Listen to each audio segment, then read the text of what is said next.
the relationship that you build in college, and also get to share common bonds and have amazing conversations. Those are all great things in college. But what you don't want is be in an environment where the college students around you are all doing one thing, getting internships. Not saying it's a bad thing, but you really want to do what you are passionate about, not just what your surrounding is, because at the end of the day, if you're not happy with what you're doing, even if you're making, even if you seem successful on the outside by the eyes of the public, you're not happy. So you have to focus on doing something that you... Today, we are talking about the gap year. I want to talk about this because I actually went through the process of choosing to take gap years right after I got accepted to college. And I took initially 1 year off and then decided to take another year off. And I received a lot of questions, and I wanted to give out advice to all you high school students out there, or middle school students out there, or even college students out there that are contemplating about taking a gap semester for something that you're passionate about. We will go through some of the benefits that I found through taking gap years and uncover some myths that comes with taking gap semesters. So typically, when someone goes on a gap year, you are either pursuing something of your passion, you're traveling, you're doing community service, or spending more time in friends, family, just to have some time off. I'm a big fan of taking a gap semester before you enter college, even if you know exactly what you want to do coming out of college. So whether that's becoming a med student, or becoming a lawyer, or a research student, I think it's great to take even just a gap semester to really get a new perspective on academia, what's important to you really. In the past 12 years of your life, taking exams, studying, you have not really been given a choice. This is a standard path. You go to middle school, you go to high school, you take your SATs or ACTs, and you go to college. So it is so important to take a gap semester or even a few gap years, because it really refreshes your perspective and it gives you new perspectives. You get a chance to work on those things you're passionate about. Before college, you can perform better, you have a greater time, a greater gratitude for college, for learning, and not just because you're forced to do it and that's the only path. Because you're now choosing to go to college and not being forced and pressured based on society telling you that college is great. You never have a choice of, oh, maybe I can do this or maybe I can do that. But what you will realize is coming out of college that you have so many different choices to make. And those choices come from career, relationship choices, where you want to live, and all of a sudden you got a wider range of choices that you didn't get to make at a younger age. Now I want to go over some myths that comes with taking gap semesters and a lot of feedback that I actually got when I took my gap semester. A lot of parents asked me, my kid wants to take a gap semester, I'm afraid that he won't go back to college. What do I do if they don't go back to college? Well, first of all, that's a myth because I did end up going back to school. I actually had a better time going back to school after the gap years because I knew exactly what I wanted to take out, the relationship that you build in college, the amazing courses that you will take with the amazing professors, and also get to share common bonds and have amazing conversations with people that are like-minded like you. Those are all great things in college. But what you don't want is be in an environment where the college students around you are all doing one thing, getting internships. Not saying it's a bad thing, because at the end of the day, if you're not happy with what you're doing, even if you're making, even if you seem successful on the outside by the eyes of the public, you're not happy.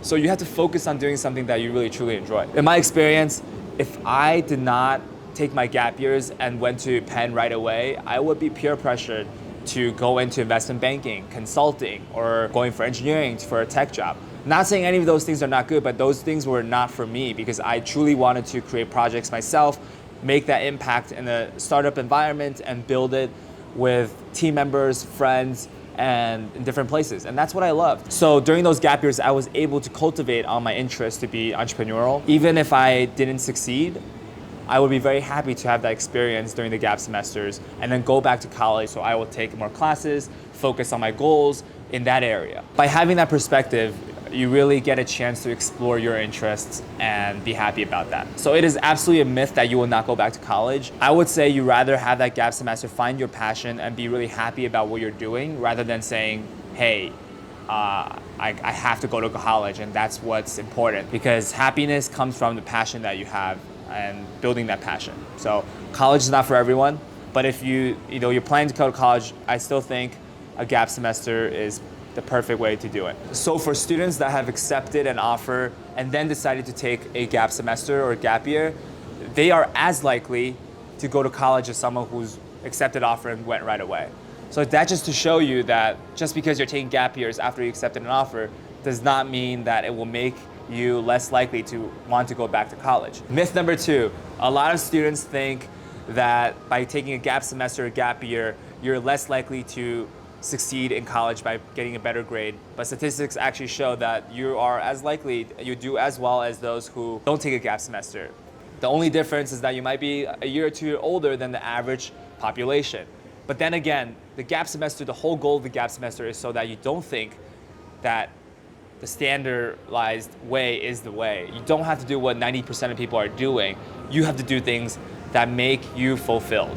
3, gap years is for rich kids. To be completely frank, when I took my gap semester, I probably had the worst living conditions because I just started my startup. It was more than a full-time job, worked 60 to 70 hours a week on NXTFactor. And during those years, with no support from the family, it was actually a really tough time. But now looking back, I truly enjoyed the hustling and bustling right after high school, all the mistakes that I've made during the gap semesters, and come out to be a more full person by having those experiences. To counter the myth that it's not just for rich kids, you can actually have scholarships for your gap year. There's like scholarship funded gap year programs from your school, so check on that. And also you can get part-time, full-time jobs that you are interested in. You could be an assistant to a doctor, you could be an assistant to an entertainment industry, whatever you're interested in, this is a time for you to explore, maybe even get paid to explore. So utilize that time to learn about everything that you want to learn, experience everything you want to experience before diving to another 4 years of school or even more if you're doing post-study. Myth number 4. A lot of students think that gap years have to be exotic, you have to be traveling around the world or be at the top of the mountain. But I think the gap year is the process of finding yourself, and you could be in your room, you could be in your garage, whatever you like to do. The whole point of the gap year is to find your passion, do the things that you didn't get to do while you're in the 12 years of school beforehand, and find individualization, really find who you are as a person. It is much harder to find yourself in a group of people that are doing similar things than when you're actually by yourself and you can be introspective and you can do things that you really enjoy. So don't be scared to take that time off and do that. But I am again recommending a gap year to all of you guys who are accepted college or planning to go to college. I will recommend apply to college, have that option, and also apply for a gap semester. So just to do some things, take a break from all of this because you really have done it 12 years of education. I know it'll be tough. It's not the easiest choice to swim against the stream because your friends will be buying textbooks, uploading Instagram posts of their new student orientation, all this stuff, and you might be alone doing your own craft while they're experiencing all of that. In life, there's going to be a lot of standardization, a lot of people doing similar things, getting a job, getting married, having kids. This doesn't mean that you have to follow exactly what other people are doing. The whole point of the gap year is to make you more individualized, figure out who you are really and what makes you happy, what you're passionate about. So there you go. If you have any additional questions about gap year, feel free to leave a comment. I'll try to answer as many questions as possible. And have a good one, guys. See you next time.